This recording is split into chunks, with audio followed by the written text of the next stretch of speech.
તમને બતાવી દઉં માં અને દીકરાનો પ્રેમ કેવો છે બાપ માનું મમત્વ શું છે બાપ માનું હેત કેવું હોય શ્રી કૃષ્ણ માના આંખના આહુડા લૂસતા જાય અને કહેતા જાય માં મેં તને કીધું હતું ને કે તારી કુખે હું ક્યારે જન્મ નહીં લઈશ પણ કૃષ્ણ અવતારમાં માં દેવકીને કુખે પ્રગટ થઈશ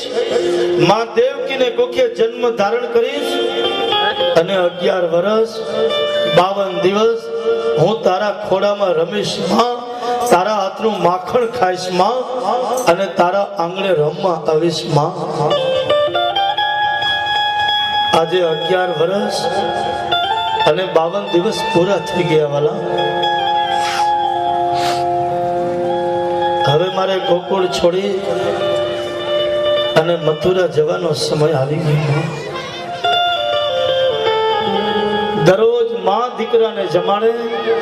આજ કૃષ્ણ માને જમાડે છે માં જમી લે સવારે વહેલી જાગજે મારી માં તારા હાથનું છેલ્લું માખણ ખવડાવી લેજે પછી હું માખણ ખાવા ગોકુળમાં ક્યારે આવીશ માં તારો ખોડો મને ક્યારે મળશે માં છેલ્લું તારા હાથનું માખણ ખવડાવી લેજે